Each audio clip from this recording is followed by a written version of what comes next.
Hey there, folks. Welcome to our cozy nook of tales and adventures.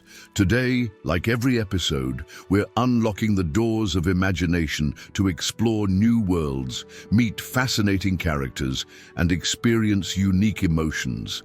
I promise to take you on an unforgettable journey through the power of words. So get comfy, grab your favorite drink, snuggle into that perfect spot, and get ready to lose yourself in a new story. Leave the outside world behind for a while and dive with me into the depths of storytelling. If you enjoy our content and want to support the channel, consider hitting the subscribe button and giving the video a thumbs up. Now, without further ado, let's dive into today's story. The North Sea churned with unnatural fury beneath a sky split by emerald lightning, as if the very elements were rebelling against the ancient magic that had held them at bay for centuries. From the obsidian tower of Azkaban, a sound like the death cry of a leviathan rose above the storm's roar, stone grinding against stone as foundations laid by forgotten hands began to fracture. The prison, that dread monument to wizarding justice, trembled upon its hidden foundations as the magical earthquake sent fissures racing through black walls that had stood unbroken since before the ministry itself was born. Helena Longbottom stood at the edge of the ministry boat, her wand gripped tightly as the vessel fought against waves that seemed to reach for them with spectral fingers. Just 3 weeks since earning her Aura's badge, and now she faced what was quickly becoming the greatest security crisis in magical Britain since the fall of Voldemort. The wind whipped her chestnut hair across her face, but her eyes never left the crumbling fortress ahead, where shadowy figures could be seen diving into the churning waters.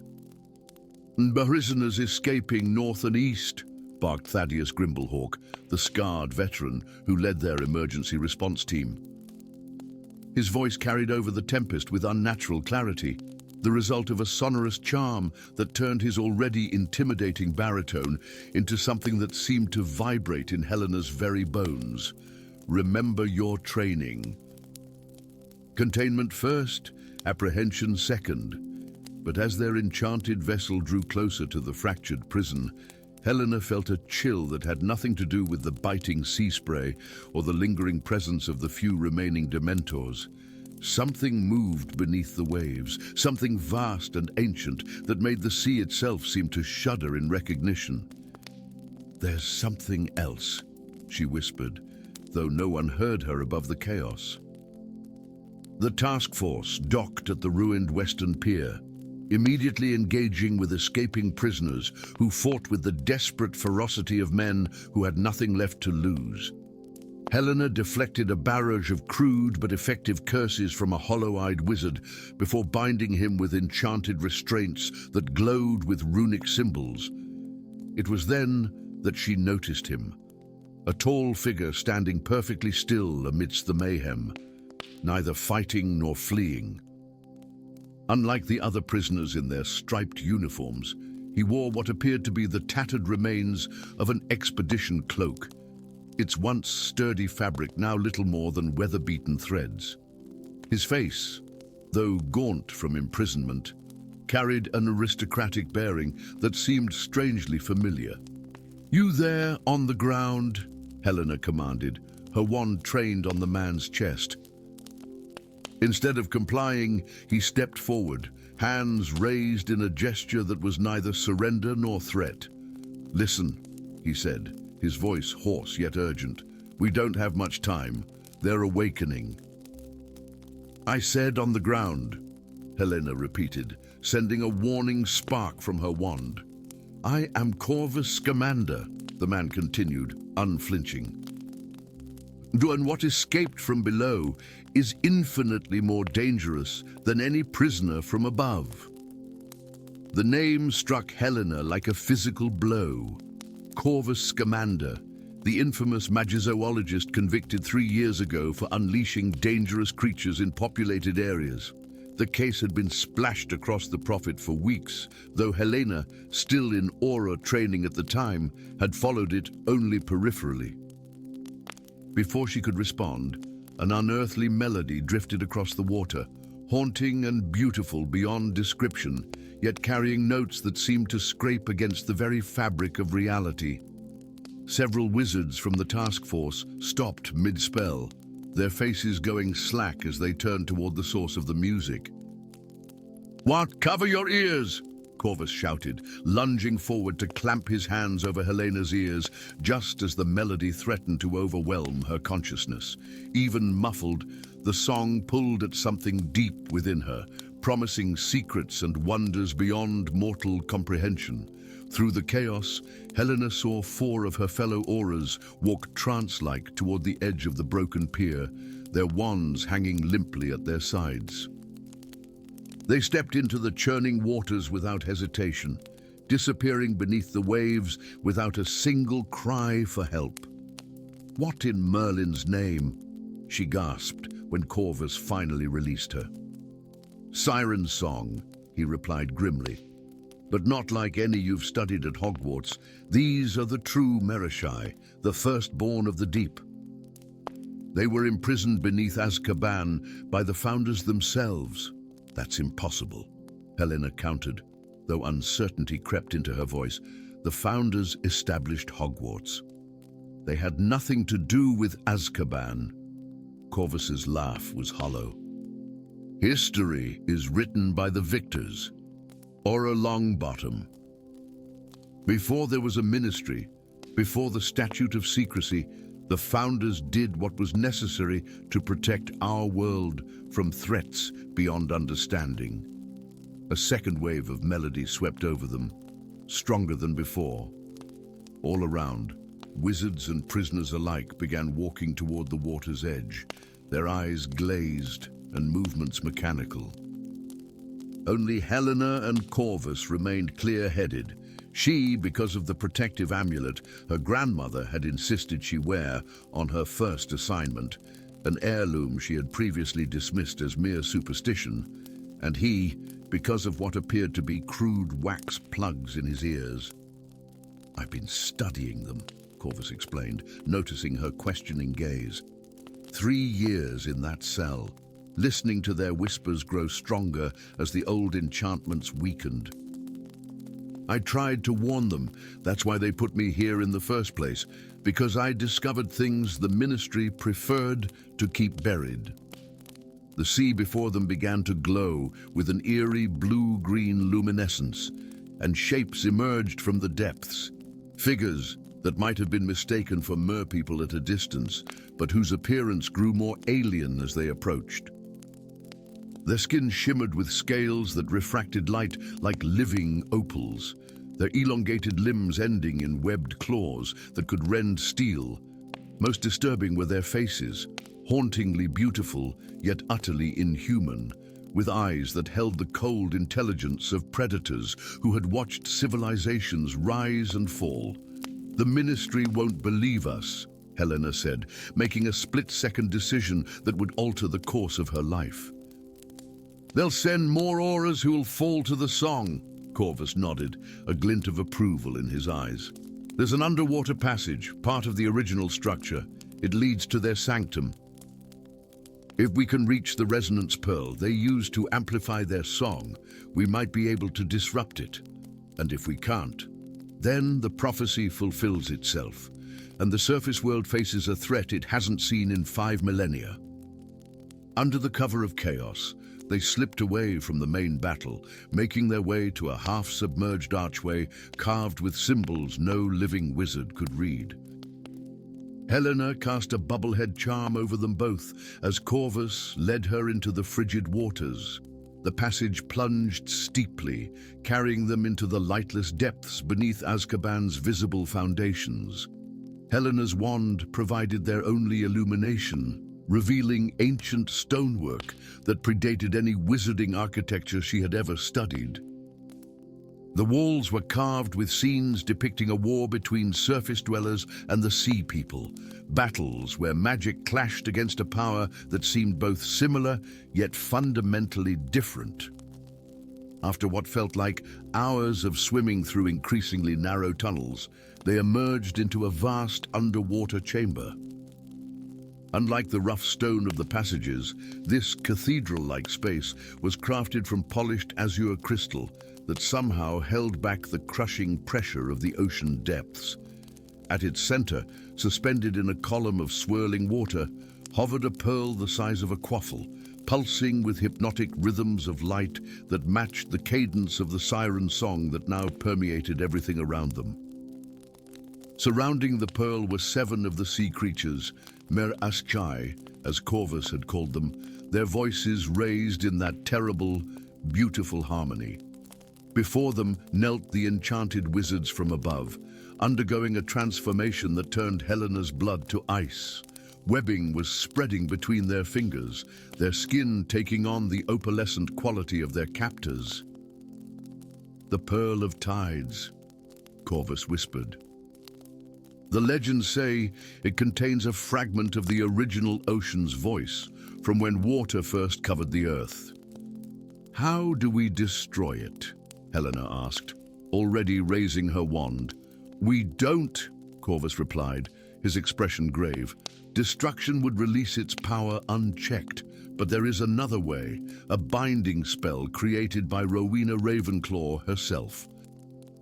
My family has preserved it through generations, though we never thought it would be needed again."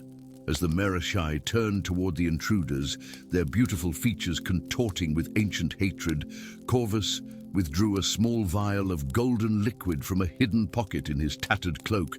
"Phoenix tears," he explained, "freely given and preserved for this very purpose.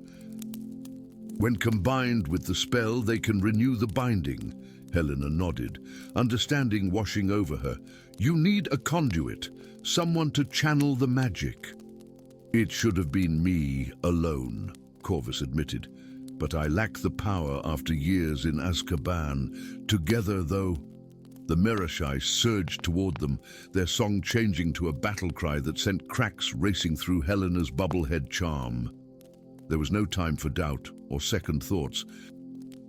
She grasped Corvus's hand, their wands touching at the tips as they moved in perfect synchronicity, as if they had trained for this moment their entire lives.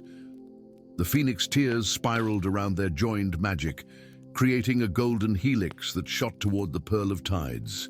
The mer-creatures queen, a towering figure with a crown of living coral, screamed in defiance, her voice nearly shattering their protective charms. For one terrible moment, Helena felt their magic falter against the ancient power. Then, unbidden, came the memory of her grandmother's words when she had presented the protective amulet. Magic finds its truest expression when defending that which is most worthy of protection. With renewed purpose, Helena poured everything she had into the spell. Not just her magical strength, but her conviction, her sense of duty, her compassion for those enchanted victims. The golden helix flared blindingly bright, enveloping the pearl in a cocoon of light that pulsed once, twice, then stabilized into a steady glow. The effect was immediate. The mer-creatures recoiled, their song fragmented and discordant. The enchanted wizards collapsed, the transformation halting though not reversed. The queen's face contorted with fury as she and her kin retreated into hidden passages at the chamber's edge, their ancient eyes promising that this defeat was merely temporary. As Helena and Corvus struggled to maintain consciousness, their magic nearly depleted, a new sound reached them, the rhythmic approach of reinforcements from above. The Ministry had finally realized something was amiss beyond mere escaping prisoners. "They'll never understand," Corvus said weakly as they began their ascent.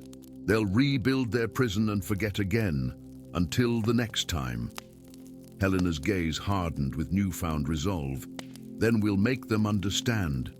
This isn't over, Corvus Scamander. This is just the beginning."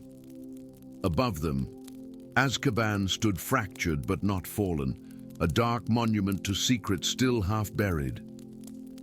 And beneath, in chambers older than wizarding memory, the mer-creatures waited in the darkness, their ancient patience undimmed by this momentary setback. The song had begun, and though temporarily muted, its echoes would continue to call across the waters of the world, seeking those who would listen. The prophecy had not been broken, merely delayed. And in the depths, the firstborn of the deep continued their ageless vigil, waiting for the day when the surface world would once again be theirs. Story 2. The first thing Orion Black noticed when the world stopped spinning was the silence. Not the comfortable quiet of the Hogwarts library or the peaceful hush of the lake at dawn, but a profound absence of sound that seemed to swallow even the rasp of his own breathing. The Transfiguration classroom, with Professor McGonagall's disappointed frown and the half-transformed silver goblet that had somehow exploded, had vanished entirely. In its place stood ancient trees that reached toward a sky the color of bruised plums, their twisted trunks wider than the Great Hall's pillars. Mist coiled between them like spectral serpents, occasionally revealing glimpses of a forest floor, carpeted with luminescent fungi and flowers that had never bloomed in any greenhouse Professor Sprout tended. "What in Merlin's name did you do, Black?" The accusatory voice shattered the unnatural silence, causing several nearby phosphorescent blossoms to snap shut. Orion turned, silver eyes narrowing at the girl who stood a few paces away. Lyra Weasley, brilliant, insufferable and unmistakable with her copper hair that seemed to catch fire even in this strange half-light. He straightened his emerald-trimmed robes with a practiced gesture of disdain. "Me? It was your counterspell that interfered with my advanced transformation matrix, Weasley." He gestured vaguely at their surroundings. "This is hardly my idea of a pleasant afternoon excursion." Lyra's retort died on her lips as a sound like distant thunder rolled through the forest, causing the mist to momentarily disperse. In the clearing ahead, they glimpsed the silhouette of something massive moving between the trees, something that walked on too many legs and whose outline seemed to shift with each lumbering step. "Oh, we need to find shelter," Orion whispered, his aristocratic composure momentarily fractured. Now, despite their animosity, the natural product of a generations-old feud between pure-blood supremacists and blood traitors, the two rivals found themselves moving together through the otherworldly forest. The deeper they ventured, the stranger their surroundings became. Trees bore fruit that glowed with inner light, while streams flowed uphill before cascading into the sky like liquid stars. Occasionally, they'd catch glimpses of familiar landmarks, a stone that resembled Hagrid's hut, a clearing arranged suspiciously like the Quidditch pitch, but twisted and transformed as if viewed through a shattered mirror. "This is still Hogwarts," Lyra murmured, her analytical mind piecing together the puzzle. "Or some version of it, the Forbidden Forest, but wrong." Orion nodded reluctantly, his pale features illuminated by a cluster of spectral butterflies that had begun to follow them. The accident must have triggered some kind of dimensional displacement. I've read about theoretical spaces where realities converge. Of course you have. Lyra rolled her eyes. Let me guess, in some ancient black family grimoire filled with forbidden knowledge. As a matter of fact, yes. Orion's voice held no apology. Knowledge is power, Weasley. My ancestors understood that, even if yours preferred to chase muggle contraptions. Their bickering was interrupted by a sound like wind through autumn leaves, except it carried words, half-formed phrases that danced at the edge of comprehension. From between two towering ancient oaks stepped a centaur unlike any they had seen in their Care of Magical Creatures textbooks. His equine body was the blue-black of a midnight sky, speckled with pinpoints of light that shifted like actual stars. His human torso was adorned with intricate silver markings that seemed to move across his skin, forming and reforming into runes and constellations. Our children of divergent streams, yet bound by a single thread, the centaur spoke, his voice resonating with harmonics that made the air itself vibrate. "I am Astrios, watcher of the crossroads." Lyra stepped forward, curiosity overcoming caution. "Where are we? What is this place?" "You stand in the Nexus Forest, the space between what is, what was, and what might have been." Astrios gestured with a hand that left trails of silver light in the air. "Be here, all possible Hogwarts forests touch and intertwine, where choices made and unmade bear their strange fruit." Orion frowned, skepticism warring with the evidence before his eyes. "You're saying these are alternate timelines, different versions of our world?" "Indeed, young serpent," the centaur's star-filled eyes fixed on Orion with unsettling intensity. "Some where darkness triumphed, others where light prevailed too absolutely. And one where an entity older than your founders has begun to unravel the very fabric that separates them all." As if summoned by his words, the forest around them shuddered. Trees swayed without wind, and the ground beneath their feet rippled like disturbed water. Through gaps in the canopy, they glimpsed fragments of impossible scenes: Hogwarts castle encased in black thorns, the lake boiling away to reveal ancient ruins, the astronomy tower crumbling as dragons circled overhead. "The Weaver grows stronger," Astrios whispered, genuine fear in his ancient eyes. "It feeds on the divergent magics, seeking to collapse all possibilities into a single thread of its own design." "How do we get home?" Lyra demanded, practical even in the face of cosmic horror. "And why tell us?" Orion added, suspicion lacing his words. "We're students, not auras or unspeakables." Astrios stamped a gleaming hoof, sending constellations of dust spiraling upward. "Because you two represent the joining that was meant to be, pure blood and new magic intertwined. The Weaver fears such unions above all else, for they strengthen the boundaries between worlds rather than weakening them."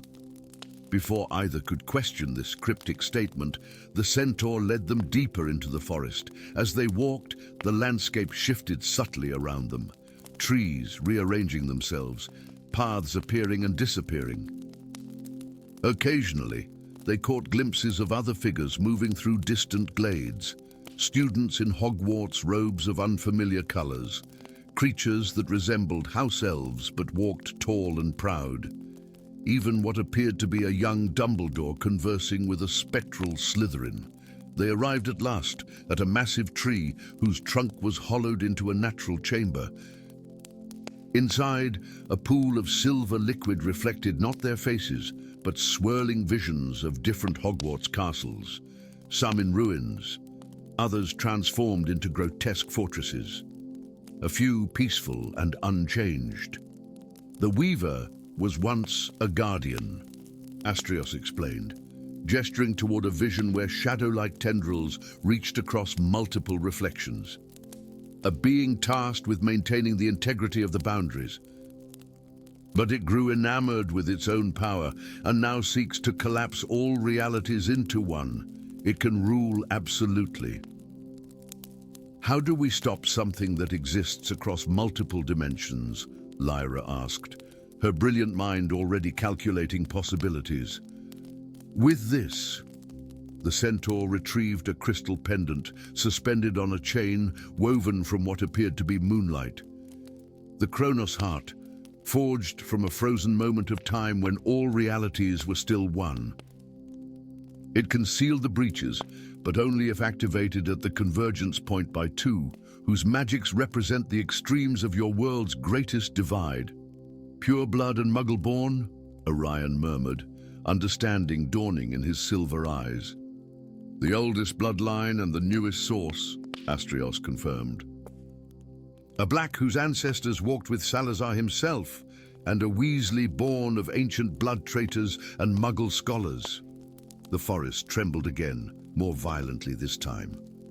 Through the chamber's entrance, they saw trees begin to warp and twist, their forms blurring as if reality itself was coming undone. A high, thin keening filled the air, the sound of worlds being forced together against their nature.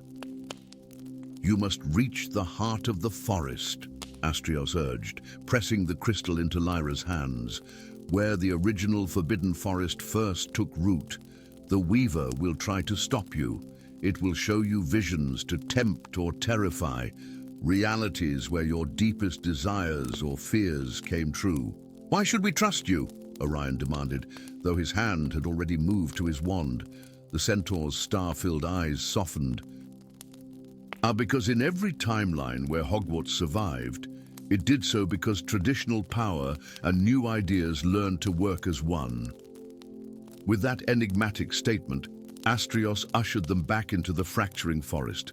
The path ahead seemed to shimmer and split, showing glimpses of dozen different routes through dozen different forests.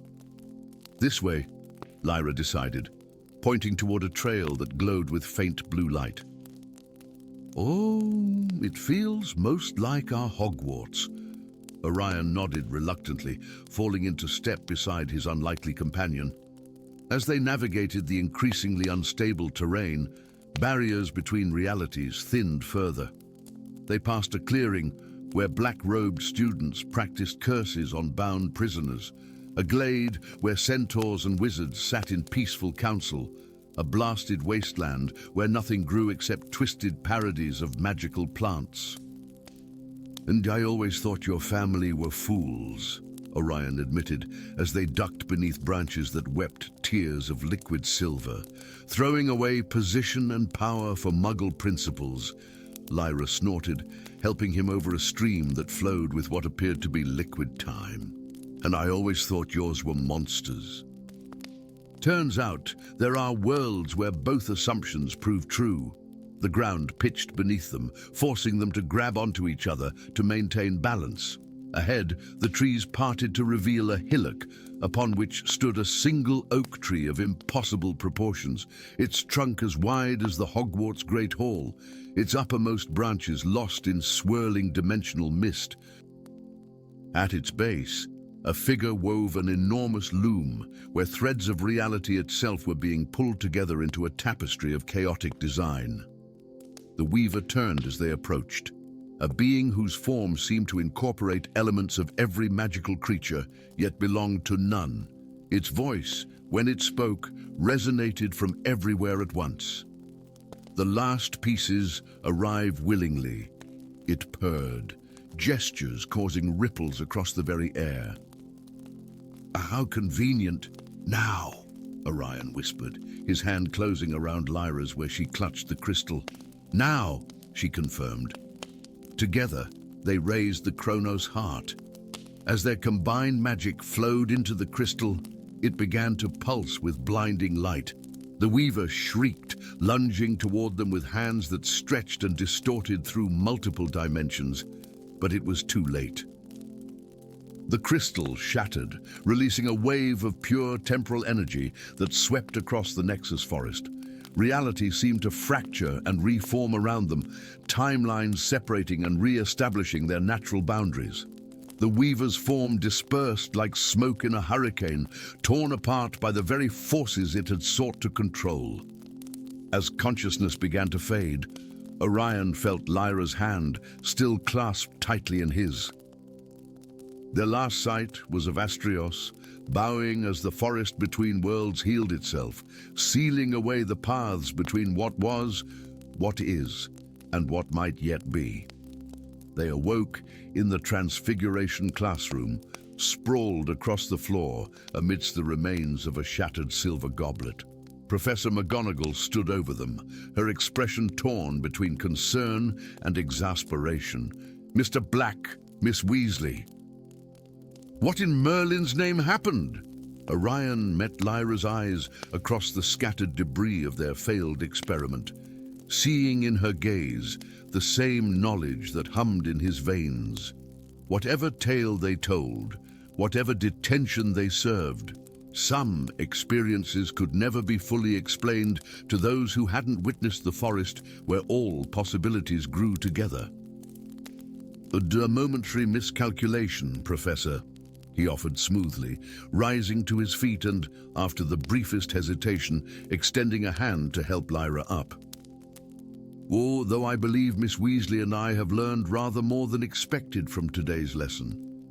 And somewhere, in a space between spaces, a centaur named Astrios watched the threads of time continue their intricate dance, strengthened now by a connection that T, in at least one world, might eventually mend the oldest of divisions.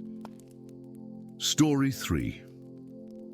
The first crack appeared at dawn, a slender fracture in the ancient stone archway leading to the astronomy tower, hardly noticeable amid the weathered patterns carved by the founders themselves.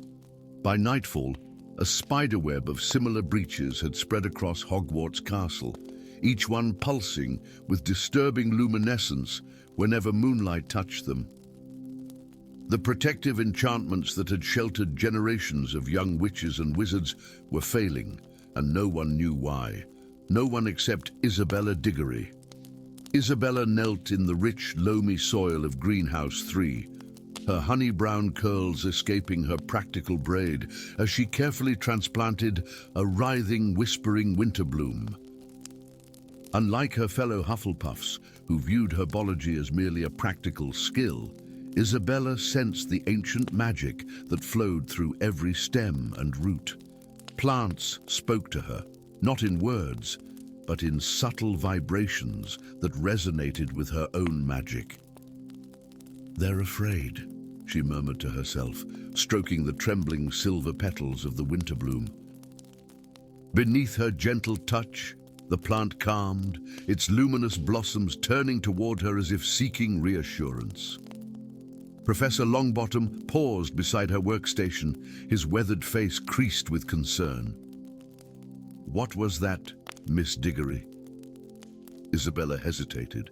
Explaining her peculiar affinity for plants had earned her only skeptical glances from her peers. "The castle, Professor. Its magic is unraveling." "The plants feel it." Instead of dismissing her observation, Longbottom's eyes widened. "Follow me," he said quietly. "After class." When the greenhouse emptied, Longbottom led Isabella not toward the castle, but to a weathered shed seemingly forgotten at the forest's edge.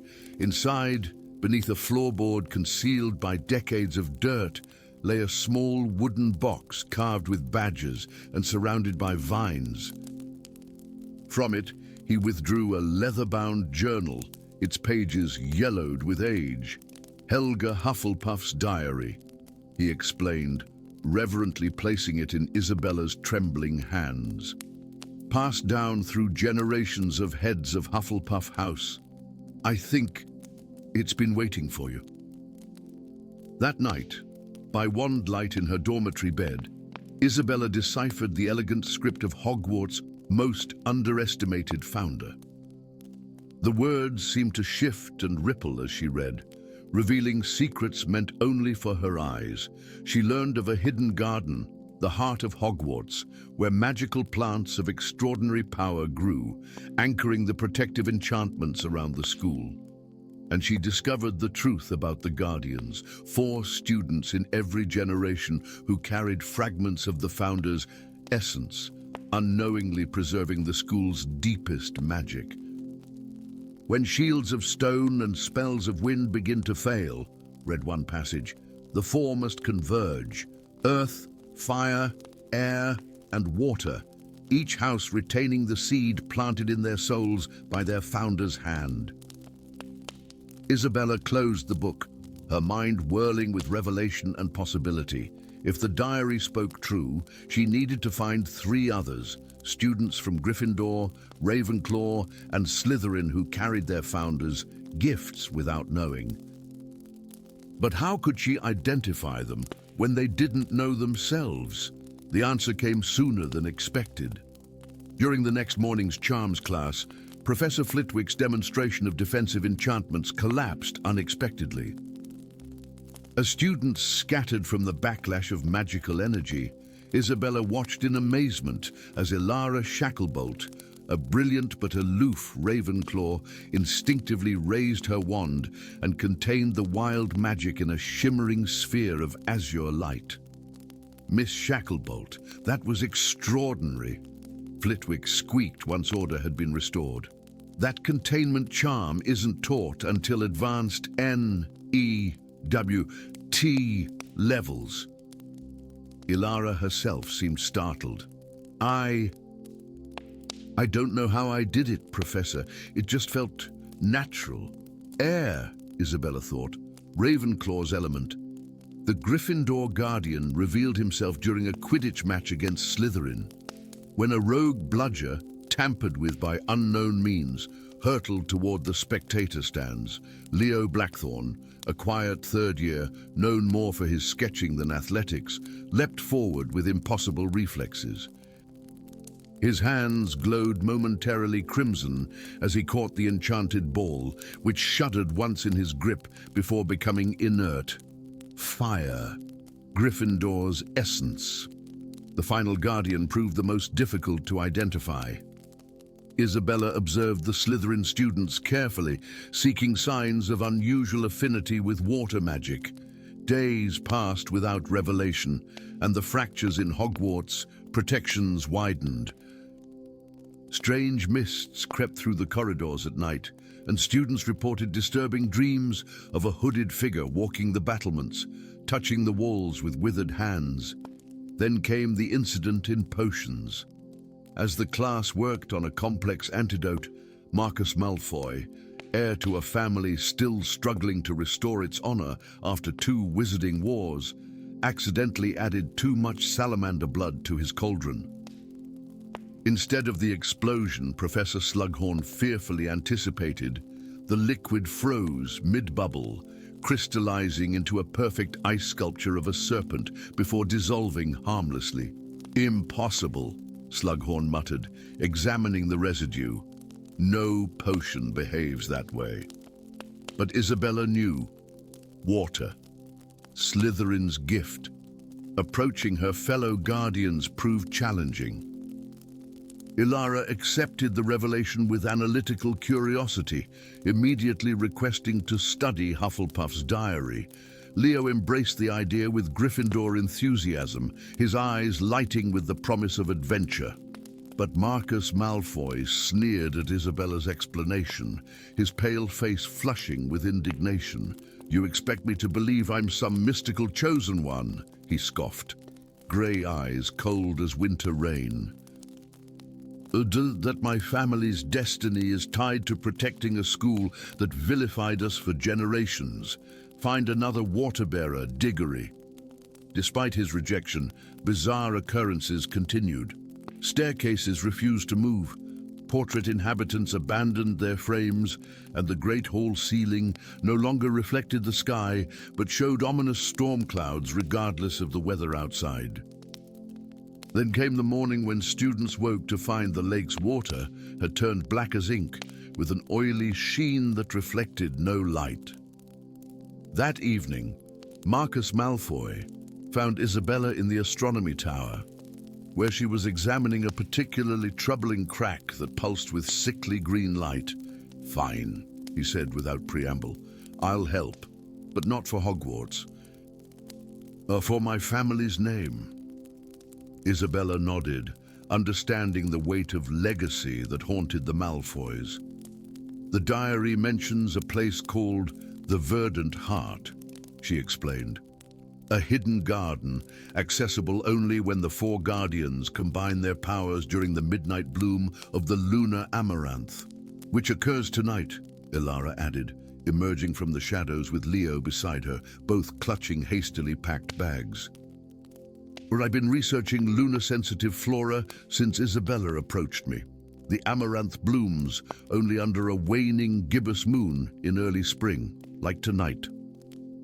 Following Hufflepuff's cryptic directions, the 4 students slipped through the castle's silent corridors, past the kitchens, and through a narrow passage concealed behind a tapestry of dancing mandrakes.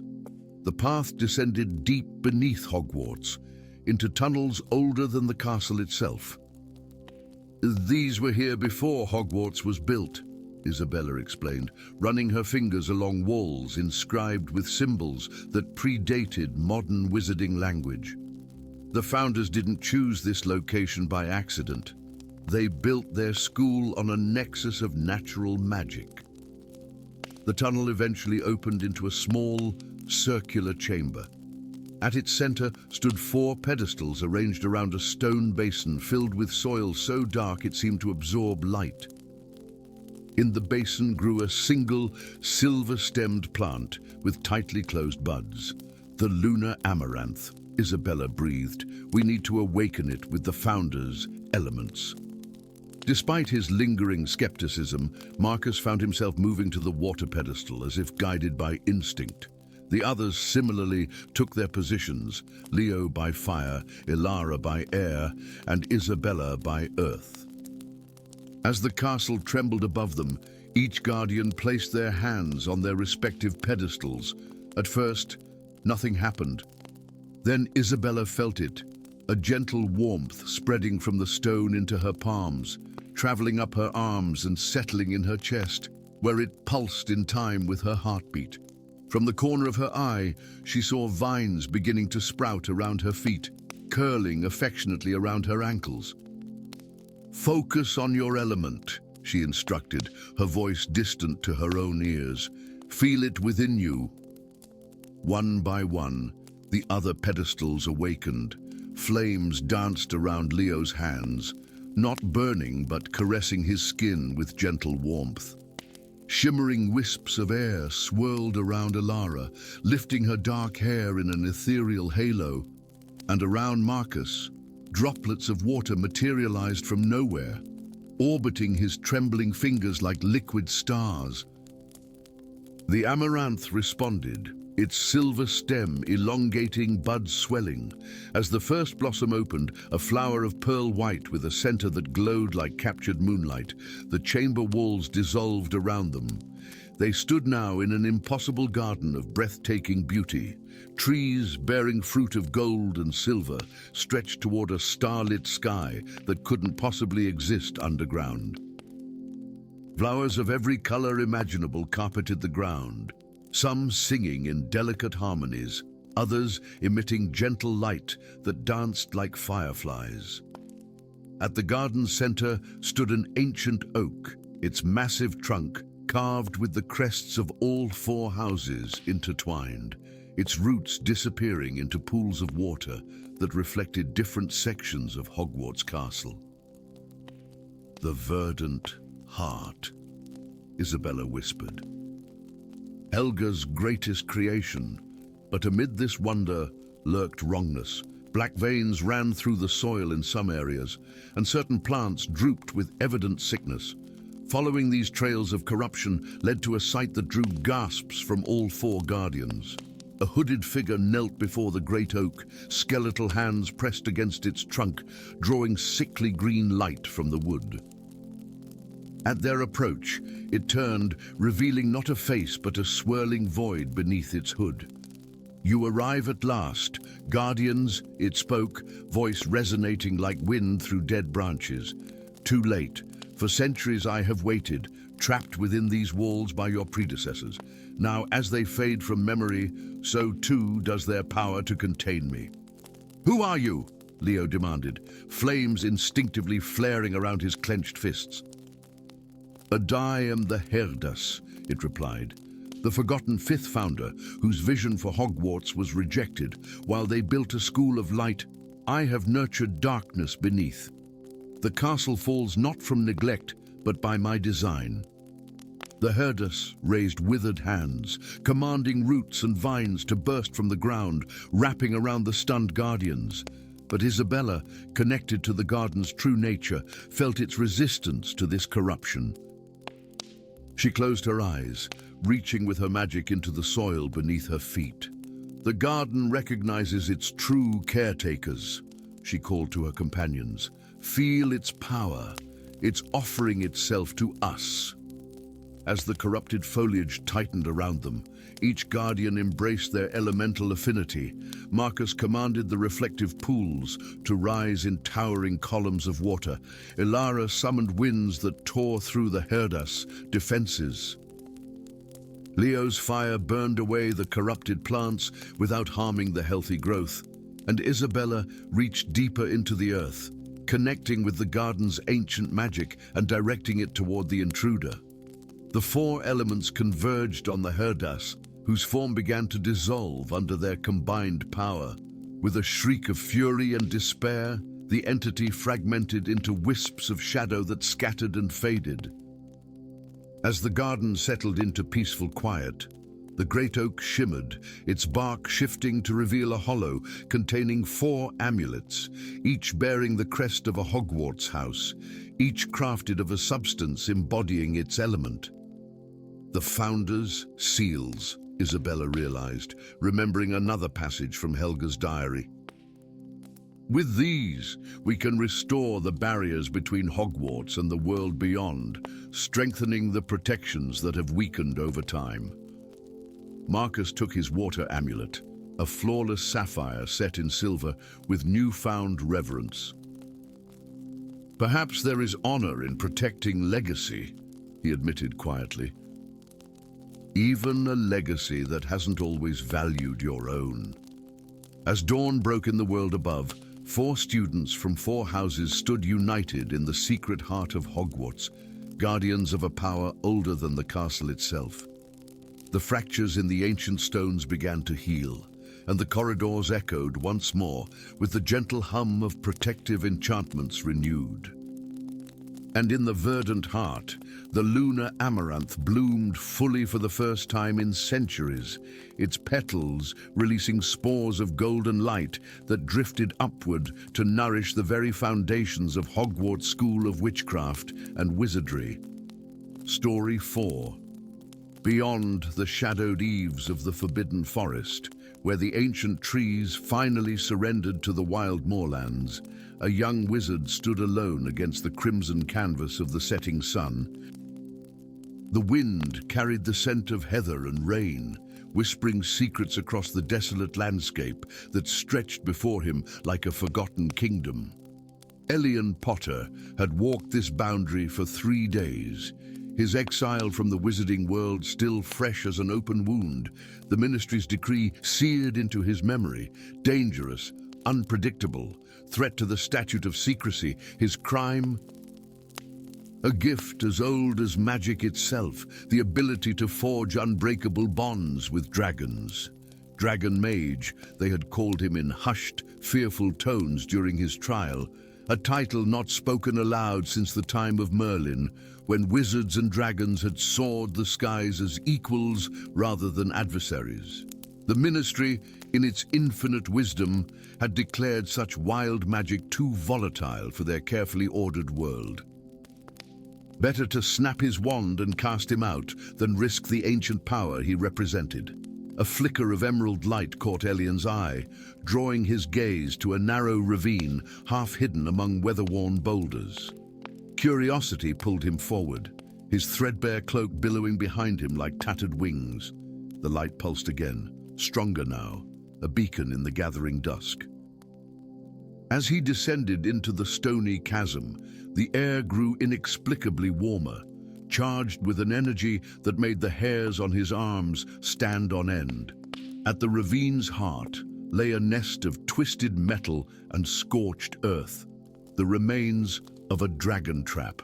Ministry work, undoubtedly, but centuries older than their current methods.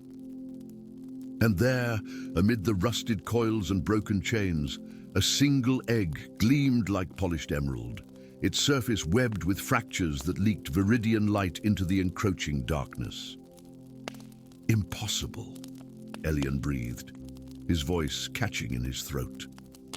The emerald skydrakes had been declared extinct for 300 years, hunted to oblivion for their scales, which were said to grant invulnerability to those who wore them. Yet here, Defying centuries and fate itself, an egg had survived, preserved by ancient enchantments until someone worthy approached.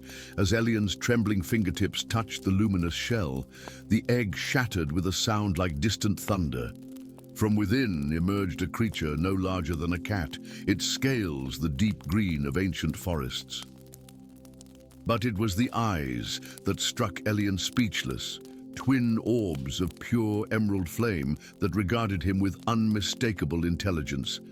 Elian Potter. The voice resonated within his mind, ancient and new all at once, like the first note of a forgotten song suddenly remembered.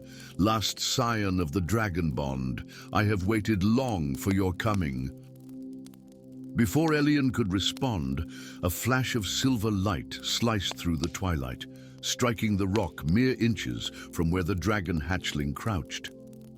The young wizard reacted instinctively, his wandless magic surging forth as a shield of swirling azure energy. Department of Mysteries, a harsh voice echoed through the ravine. Stand aside, exile. That creature is ministry property. 3 figures descended into the ravine, their silver masks reflecting the dying sunlight in grotesque patterns. Unspeakables, the ministry's most secretive and dangerous agents, each brandishing wands that crackled with destructive magic. This dragonette belongs to no one, Elian challenged, his power flowing into the protective barrier. Least of all those who would harm it. The lead unspeakable laughed, the sound hollow behind his expressionless mask. The minister requires its essence, as we require all rare magical essences now. The Veil project must be completed. Elian's mind raced. The Veil, the mysterious arch in the Department of Mysteries that had claimed so many lives over the centuries. What would the ministry want with dragon essence and such an artifact? The unspeakables attacked in unison, their spells hammering against Elian's shield with devastating force. Though wandless, his connection to the dragon hatchling somehow amplified his magic, allowing him to deflect their assault. But for how long? Just as his strength began to falter, a new voice cut through the chaos. Tempus invertum. Time itself seemed to slow around the unspeakables, their movements becoming sluggish, as if they waded through honey. A figure leapt down from the ravine's edge, a woman with raven hair and eyes like polished silver, wearing the same uniform as the attackers, but with her mask discarded. "Get the dragonette and follow me," she commanded, her aristocratic features set in grim determination. "My temporal hex won't hold them long." "Who are you?" Elian demanded, cradling the hatchling protectively against his chest. "Meredith Lestrange," she replied, her gaze darting to the struggling unspeakables. "And like you, I'm now a traitor to the ministry. Unless you want us both captured and the last emerald skydrake dissected for its magical properties, I suggest we depart immediately." With little choice, Elian followed Meredith up a hidden path that wound away from the ravine, the dragon hatchling curling its serpentine neck around his wrist like living emerald jewelry. Only when they reached a small cave, concealed behind a waterfall, did they pause to catch their breath. "Why?" Elian asked simply, watching as Meredith cast complex protective enchantments around their sanctuary. "Because what the minister is doing is madness," she answered, her voice tight with controlled fury. "And for months, the department has been capturing the rarest magical creatures, not to protect them or the statute of secrecy, but to harvest their essence." She turned to face him, her Lestrange features stark in the dim light of the cave. "The minister believes he's found a way to open the veil permanently, to create a doorway between dimensions where magic flows more freely. He claims it will usher in a new golden age for wizardkind. And you disagree. The veil isn't a door," Meredith said flatly. "It's a prison. The dimensional space beyond it was sealed by the founders of Hogwarts themselves to contain an entity they couldn't destroy, something they encountered when magical knowledge was still raw and dangerous. Opening it won't bring power, it will bring destruction. The dragon hatchling stirred against Elian's chest, its emerald eyes fixed on him with unexpected intensity. She speaks truth. The shadow beyond has hungered for our world since stars were young. Elian relayed the dragon's message, watching Meredith's eyes widen in surprise. You can communicate with it already? The record suggested the dragon bond took months to establish, perhaps because it's the last of its kind, Elian suggested, feeling the connection between them strengthen with each passing moment. Or perhaps because I'm the last dragon mage. Either way, it seems we were destined to find each other. More than destiny, the dragon corrected. Prophecy. When Emerald and Potter unite, the veil shall tremble. Only the dragon mage's flame can seal what darkness would open. Meredith's face paled as Elian translated, "There's a prophecy. The department never mentioned." She stopped abruptly. Of course they wouldn't. If the minister knew a dragon mage was prophesied to oppose his plans, your exile makes perfect sense. Over the following days, as they traveled the hidden paths of magical Britain towards London, Elian's bond with the dragon, whom he named Emeris, grew exponentially. With each sunrise, the dragonet doubled in size and strength, its scales hardening from soft jade to impenetrable emerald armor. Meredith watched their connection with fascination tinged with envy. "My family once had such gifts," she confessed one evening as they camped in the hollow trunk of an ancient oak. "Before ambition corrupted the Lestrange line, we were beast speakers in the days when Hogwarts was first built. That's why our crest bears ravens and thestrals." "Is that why you turned against the ministry?" Elian asked. "Indeed, some ancestral loyalty to magical creatures." Meredith's laugh held little humor. "I turned against them because I've seen what lies beyond the veil, just glimpses during experiments, but enough to know it must never be fully opened. There are things in the universe far older and hungrier than any dark wizard." Elian Potter. On the seventh day, they reached London, slipping through the magical defenses, surrounding the ministry with Meredith's insider knowledge. The Department of Mysteries lay eerily deserted, all personnel summoned to witness what the minister called the Ascension. The veiled chamber had been transformed. The ancient stone arch now stood in the center of an intricate runic circle, its tattered curtain rippling with unnatural energy. Surrounding it were 12 pedestals, each holding a crystal vessel filled with swirling, iridescent essences, the harvested magic of creatures pushed to the brink of extinction. And there, presiding over it all, stood the minister himself, resplendent in ceremonial robes, embroidered with silver symbols of power. We're too late," Meredith whispered, horror etching her features. "The ritual has begun." The minister raised his hands, his voice magnified to fill the chamber.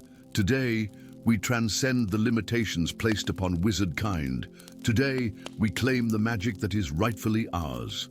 As if responding to his declaration, the veil began to part, revealing not darkness, but a swirling maelstrom of colors no human eye was meant to perceive. And within that chaos, something moved, something vast and ancient, reaching tendrils of midnight toward the opening between worlds. Emeris, now the size of a horse, unfurled wings that glittered like stained glass in the chamber's harsh light. Now, dragon mage, the prophecy must be fulfilled. Understanding flowed through their bond, not just words but knowledge, ancient and profound.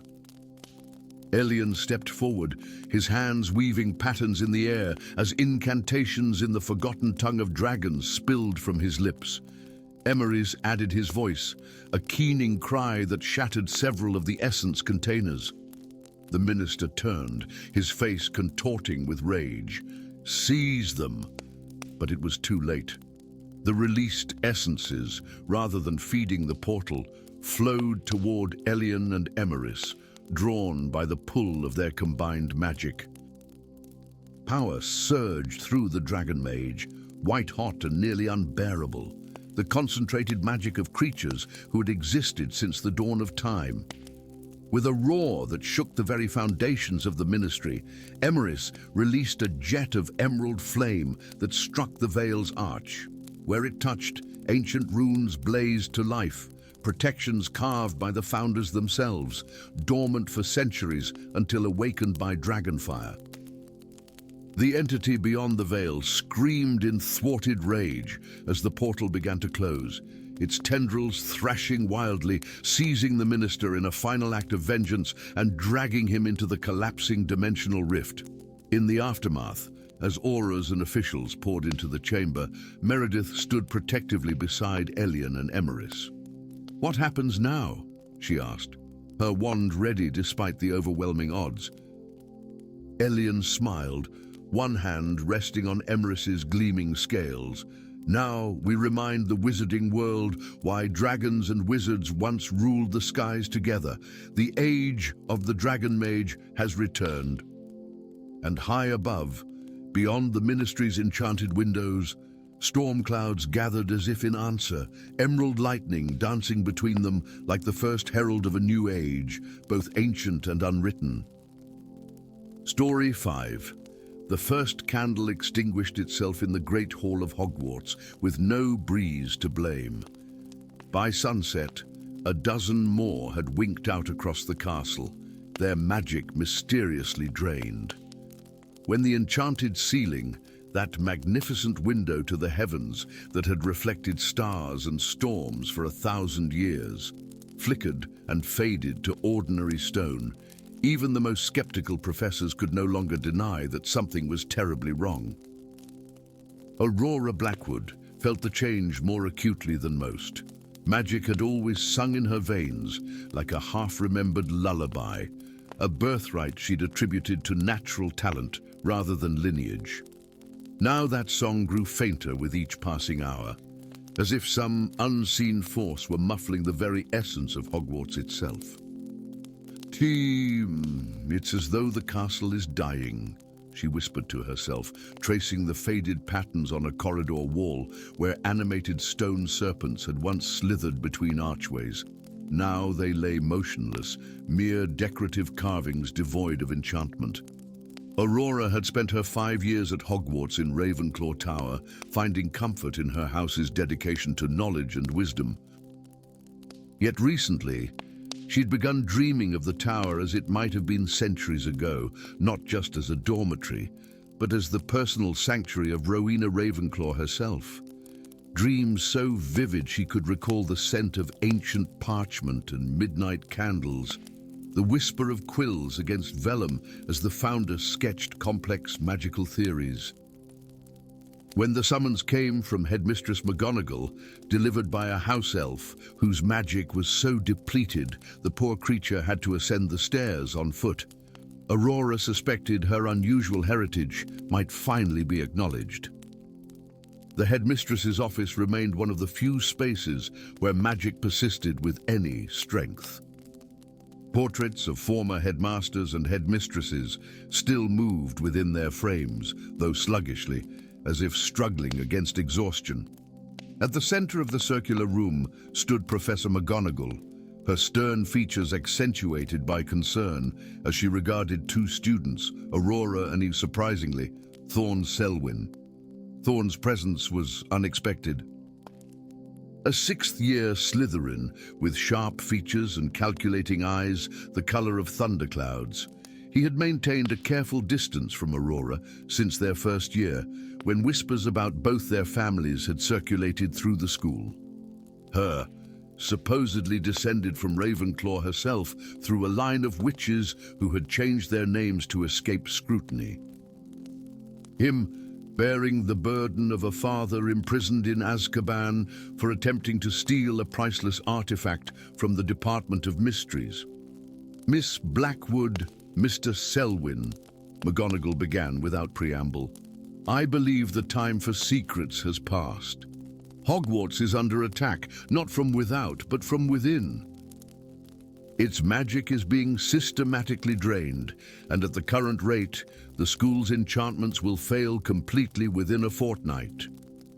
Aurora glanced at Thorn, who maintained his typical mask of cold indifference, though his fingers betrayed him, tapping rhythmically against his robes, a nervous habit she'd noticed during particularly difficult exams. What does this have to do with us, Professor? Thorn asked, his aristocratic drawl failing to disguise the tension in his voice. In answer, McGonagall retrieved an ancient scroll from her desk, its edges crumbling despite evident preservation charms. This manuscript was discovered in the restricted section by Professor Flitwick when researching our current predicament.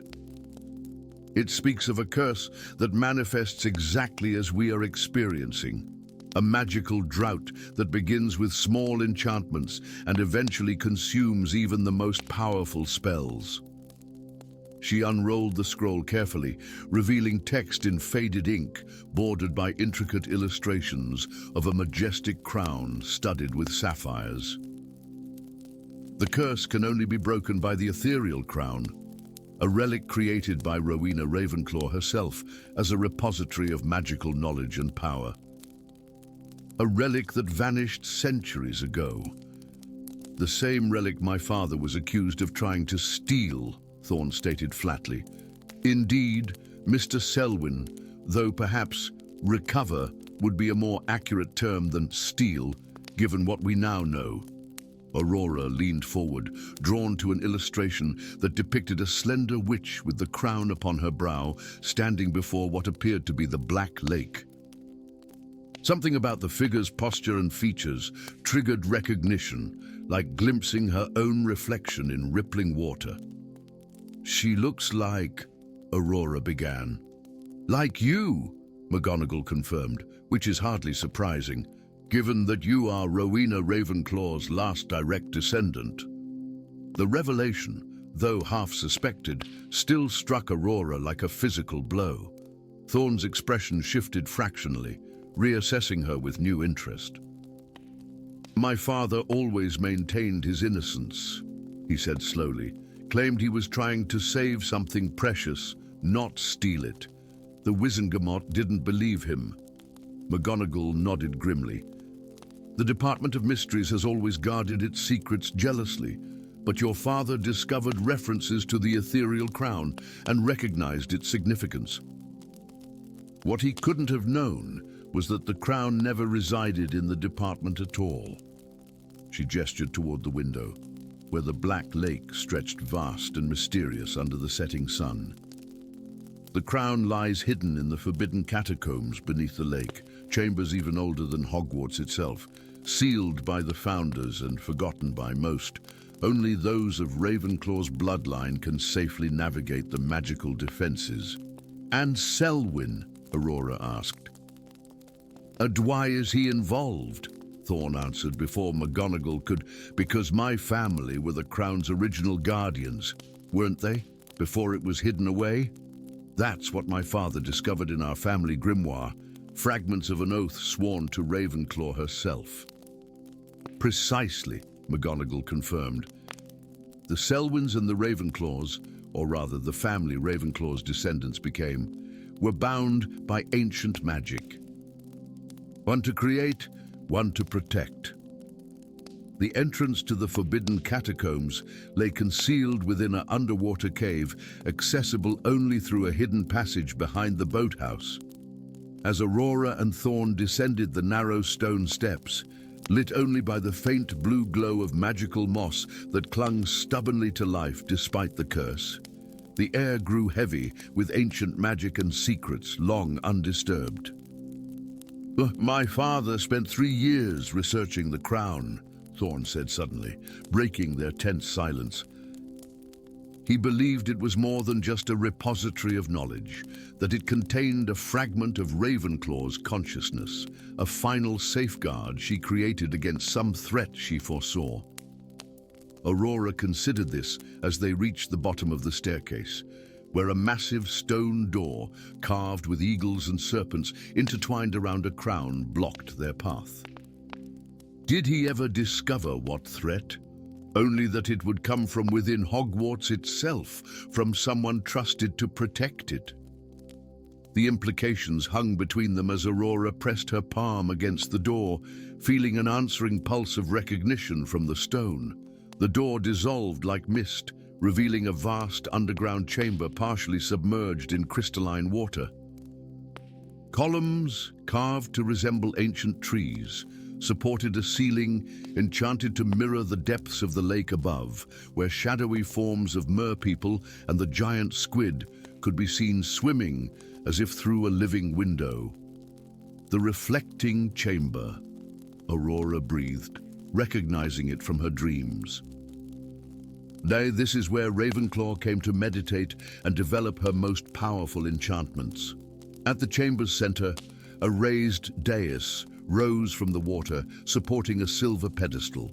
The pedestal was empty, but the outline of a crown remained, traced in dust that glimmered with residual magic. "We're too late," Thorn said, his voice hollow with disappointment. "Someone's taken it already." But Aurora felt a strange pulling sensation, drawing her gaze to one of the massive columns. Unlike the others, which depicted beautiful flowering branches, this one showed a tree withered and twisted, its trunk forming the distinctive silhouette of a robed figure. "No," she whispered, understanding dawning with terrible clarity. It was never stolen. It was absorbed. The column began to shift, stone flowing like liquid as the figure within stepped forward into the chamber. The guardian of Hogwarts, not a person, but an enchanted construct created to protect the school, took form before them. Its features were an unsettling blend of all four founders, but with Ravenclaw's wisdom-filled eyes dominant in its stone face. "The last Ravenclaw returns at last," it spoke, voice resonating with centuries of accumulated power. "You are too late, child.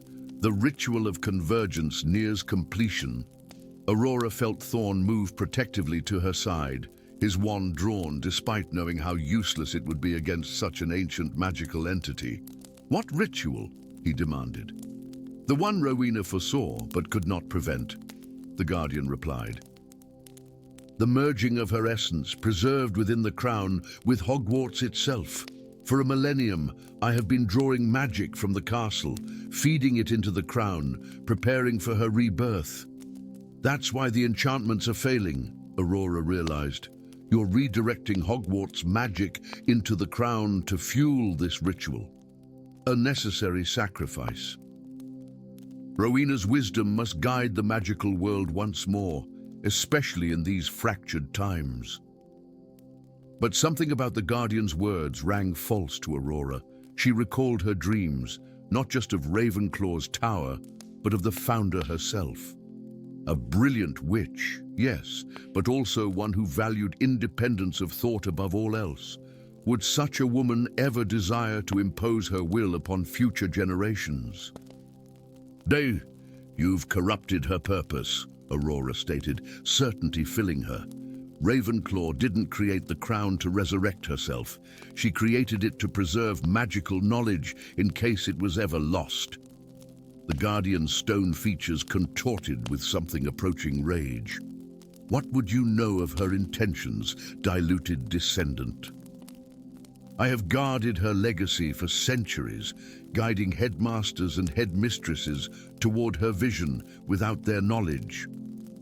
"If that were true," Thorn interjected, his analytical mind piecing together the puzzle, "why would she bind my family as guardians of the crown, not of Hogwarts, but specifically of the crown itself?" Aurora felt a resonance with his words, as if an ancient magic was stirring in response. "The Selwyns weren't just guardians against theft," she said slowly. "They were guardians against misuse, even by those who claimed to serve Ravenclaw's interests." The Guardian moved toward them with surprising speed for a being of stone, water churning around its massive form. "Enough," The ritual cannot be stopped. The crown has already merged with my essence. Aurora felt a desperate certainty that Thorn's presence was the key. Ravenclaw had been brilliant enough to create a failsafe even against her own creation. "Thorn," she urged, "the oath your family swore, do you know it?" Understanding flashed in his eyes. From memory, he began to recite words in an ancient form of Celtic, his family's pledge to protect the crown from all who would misuse its power. As he spoke, Aurora felt magic stirring within her blood, Ravenclaw's legacy answering its descendants' call. She joined her magic with Thorn's incantation, their combined power flowing toward the Guardian in ribbons of blue and silver light. Where their magic touched the stone being, hairline fractures appeared, revealing a glimmer of sapphire light within its chest, the ethereal crown embedded in the Guardian's form. With a cry that shook the very foundations of the chamber, Aurora directed all her will toward the crown, calling to the fragment of Ravenclaw that resided within it, not to control, but to release. The Guardian shuddered, stone cracking and crumbling as the crown extracted itself from its prison. With a final, defiant roar, the construct collapsed into rubble, leaving only the ethereal crown hovering in the air between Aurora and Thorn, its sapphires pulsing with restored magic. Aurora reached out hesitantly, feeling the crown's power recognize her bloodline. As her fingers touched the cool metal, knowledge flowed into her mind. Not Ravenclaw forcing her will upon her descendant, but offering her wisdom as a gift to be accepted or declined. "And it was never meant to resurrect her," Aurora confirmed, cradling the crown carefully. "It was meant to preserve her knowledge in case darkness ever threatened to extinguish magical learning." The Guardian corrupted that purpose, believing Ravenclaw's direct control was better than allowing future generations to find their own path. Thorn stepped closer, his ancestral duty calling him to ensure the crown's proper use. "And what will you do with it now?" Aurora smiled, feeling the weight of both heritage and choice. "Restore what was taken from Hogwarts, then ensure this power can never be misused again." She looked up at the enchanted ceiling, where the waters of the Black Lake rippled with renewed magical energy. Knowledge should illuminate, not control. I think that's what Ravenclaw truly believed. Together, Descendant and Guardian made their way back toward the surface, the crown's light guiding their path through darkness, its power already beginning to flow back into the ancient stones of Hogwarts, rekindling enchantments that had dimmed but never truly died. And in the great hall far above, the first candle spontaneously reignited, its flame burning blue and silver before settling into the warm golden glow that had lit the castle for 1,000 years. Story 6. Moonlight sliced through the ancient stained glass windows of Hogwarts' astronomy tower, casting prismatic shadows across weathered stones that had stood sentinel for 1,000 years. It was in these dancing colors that Lysander Moonwhisper first noticed the impossible. A door that had never existed before, its wooden surface adorned with constellations that shifted and realigned as if charting new heavens. The transfer student stood transfixed, silver eyes reflecting starlight, his pale fingers hovering over the ancient brass handle that seemed to hum with anticipation. "Curious things reveal themselves to those who walk when others sleep," he whispered to himself, words carried away by a sudden draft that tugged at his robes. For 3 months since his mysterious arrival at Hogwarts, Lysander had felt drawn to the tower during the witching hours. His classmates called it sleepwalking, the professors named it insomnia, but Lysander knew it was something else entirely, a calling. A summoning from beyond the veil of ordinary magic. When his fingers finally closed around the handle, warmth surged through his palm, as if greeting an old friend. The door swung open with neither creak nor groan, revealing not the expected stone wall, but an impossibility that stole his breath. A bridge of luminescent crystal suspended in nothingness, arching through swirling mists toward a distant silhouette of towers and spires that mirrored Hogwarts itself, yet twisted into something darker, more angular, its edges bleeding into the cosmos like ink in water. At Ravenspire, he breathed, though he could not explain how the name came to his lips. By morning, the door had vanished, leaving only bare stone where enchanted wood had been. Lysander might have dismissed it as a vivid dream, if not for the single black feather clutched in his hand, its edge glinting with an iridescence no earthly bird possessed. Within a fortnight, the whispers began. Eleanor Wyndham, a second-year Gryffindor, vanished from her dormitory after telling her roommates of dreams, where she crossed a crystal bridge. 2 days later, Bartholomew Pike, a fifth-year Hufflepuff prefect, disappeared after describing identical visions. The castle stirred with unease, professors stalked the corridors with drawn wands, and ancient protective enchantments were renewed upon weathered stones. Yet it was not the professors who connected the threads of mystery. In the dim corner of the library's restricted section, Helena Brightshard's quill scratched furiously against parchment, her Ravenclaw intellect mapping patterns where others saw coincidence. The disappearances align perfectly with the lunar cycle, she muttered, pushing a strand of copper hair behind her ear. If my calculations are correct, the next one will occur precisely at midnight, 3 days hence. From the shadows, a voice like silk over steel emerged. And your plan is to wait and watch another student vanish, Brightshard. Celine Darkthorn materialized from between the stacks, her Slytherin tie loosened, obsidian eyes regarding Helena with cool assessment.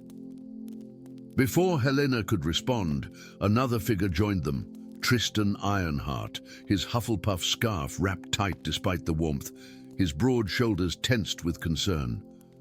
"I've been tracking the castle's magical fluctuations," he said without preamble. "Something's disrupting the enchantments in the astronomy tower. Something old, older than Hogwarts itself," came a fourth voice as Lysander stepped into their midst, the black feather twirling between his fingers. "I know where they've gone. I've seen the bridge." As midnight approached, 3 nights later, 4 students from 4 houses stood in the astronomy tower, united by a mystery greater than their differences. Helena clutched a tome she'd unearthed from behind a concealed panel in the library, Salazar Slytherin's fragmented diary, its pages filled with warnings about the twin school and magics too dangerous for mortal hands. "The founders didn't build Hogwarts alone," she explained, voice hushed with reverence for the revelation. "They constructed 2 schools. Hogwarts for the magic they deemed safe to teach, and Ravenspire for everything else," Celine finished, eyes gleaming with hunger for forbidden knowledge. Tristan laid a stone basin upon the floor, filling it with water that shimmered silver in the moonlight. "My family has guarded this Scryer's bowl for generations. If there's a doorway forming, this will reveal it." As if summoned by his words, the water began to ripple, and the wall before them shimmered like heat above summer stone. The constellation door materialized once more, its wooden surface now decorated with 4 distinct symbols pulsing within a light: a crimson flame, a sapphire wave, an emerald leaf, and a golden mountain. "The elemental relics," Lysander breathed, recognition flooding his features. "The keys to the bridge." When the door swung open this time, all 4 witnessed the crystal bridge, arching through the void, connecting their world to the shadowed spires of Ravenspire. Along its length, they could make out 2 small figures walking in a daze, drawn inexorably toward the dark reflection of their school. "They're still on the bridge," Tristan gasped. We can still reach them. Helena's analytical mind was already racing ahead. According to Slytherin's notes, the bridge exists in the in-between. Time moves differently there. What might be days for us could be mere moments on the bridge. But we can't simply cross, Celine cautioned, her voice uncharacteristically grave. The diary speaks of guardians that devour those who aren't anchored by the relics. As if confirming her words, shadow-wreathed forms undulated beneath the crystal path, spectral claws occasionally reaching up to scrape against its underside. Lysander stepped forward, his eyes reflecting the bridge's glow. The relics were scattered centuries ago, one hidden in each founder's sanctum. We must find them before the next lunar alignment, when the door will open permanently, and before Archmage Vex completes his ritual, Helena added grimly, turning the diary to a page bearing the likeness of a gaunt man with hollow eyes and a beard of woven silver. Slytherin wrote that Vex was once Hogwarts' most brilliant professor, until his obsession with forbidden magics led to his apparent death. But he didn't die. He escaped to Ravenspire. Now he seeks to merge the schools, Tristan continued, collapsing the barriers the founders established, bringing all magic, even the darkest arts, back into our world. Celine's smile was sharp as a blade. Then let's find these relics before he does. The weeks that followed tested their newfound alliance. In the Chamber of Secrets, they battled the remnants of basilisk spawn to retrieve Slytherin's emerald leaf, a living jewel that pulsed with verdant magic. Within the heart of the Whomping Willow, they discovered Hufflepuff's Golden Mountain, a palm-sized pyramid of enchanted metal that defied gravity, floating just above any surface it touched. Ravenclaw's sapphire wave awaited them in a hidden chamber beneath the Black Lake, guarded by merfolk who spoke in riddles and demanded truths in exchange for passage. And finally, deep within the mirror of Erised, they glimpsed Gryffindor's crimson flame, a perpetually burning ember trapped in crystal, which could only be retrieved by one who desired it for protection rather than power. With each relic secured, they learned more of the bridge's purpose and Ravenspire's forbidden knowledge. The Mirror School housed enchantments of mind control, necromancy, and reality manipulation. Magics the founders deemed too dangerous after witnessing their devastating effects during the Age of Merlin. Yet, as the final lunar alignment approached, it was Lysander who grew increasingly troubled. His dreams, filled with visions of Ravenspire's halls, as if remembered rather than imagined, spells in tongues unspoken at Hogwarts for centuries came easily to his lips, and the relics, they seemed to reach for him, to sing to his blood in ways the others couldn't hear. The truth revealed itself the night before they planned to cross the bridge. In the Room of Requirement, summoned as a sanctuary for their final preparations, Lysander found himself standing before a tapestry that hadn't been there moments before. It depicted a child being carried across a crystal bridge, from shadowed spires to a welcoming castle of light. "You were the first crossing," Helena whispered, having silently joined him. "Weren't you?" His fingers traced the woven infant's face. "I was born in Ravenspire." The child of someone who realized Vex's intentions too late. My mother, she was Vex's apprentice until she discovered his plan to collapse the barriers. She sent me across when I was barely a year old, knowing I would be drawn back when the time came. "When the time came for what?" Tristan asked, stepping from the shadows with Celine beside him. Lysander turned, silver eyes filled with the weight of destiny, to make a choice. Vex needs someone of both worlds to complete his ritual, blood of Ravenspire raised in the magic of Hogwarts. He's been calling the students to find me, and now, with the relics gathered and the bridge stabilized, "You're the final key," Celine finished, her voice uncharacteristically gentle. The astronomy tower thrummed with ancient magic as the four students stood before the constellation door once more. Each held a relic that hummed with elemental power, responding to the proximity of its siblings after centuries apart. As the door swung open, revealing the crystal bridge now stable and gleaming beneath a sky torn between two worlds, they could see a procession of figures on the far side. At its head stood Archmage Vex, his silver beard flowing like liquid metal, his hollow eyes fixed upon Lysander with hunger that transcended worlds.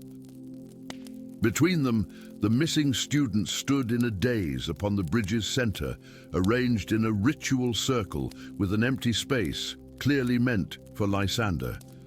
He cannot complete the merging without all four relics and my willing participation, Lysander explained, voice steady despite the tremor in his hands. But the founders ensured that such power could never be taken, only given. Then we have the advantage, Tristan said, gripping his golden mountain tighter. Helena's analytical mind was already calculating possibilities. If we position the relics at equal distances along the bridge, we might be able to reverse the connection, not to collapse the barriers, but to strengthen them. Severance instead of unification, Celine mused, a dangerous smile playing across her lips, cutting Ravenspire off permanently. But the students, Tristan protested, we can't leave them trapped. Lysander stepped forward, determination hardening his features. We won't. I'll go first and distract Vex. The rest of you position the relics and begin the counter ritual. When I give the signal, activate them together. As he took his first step onto the crystal bridge, the relics in his companions' hands flared with light, recognizing their bearer's courage. The shadows beneath the bridge writhed and reached upward, only to recoil from the elemental magic that now surrounded the four students. With each step toward his birthright and the truth he had been sent to confront, Lysander Moonwhisper felt the magic of two worlds coursing through his veins. Behind him stood Hogwarts and the friends who had become his anchor. Before him loomed Ravenspire and the destiny written in his blood.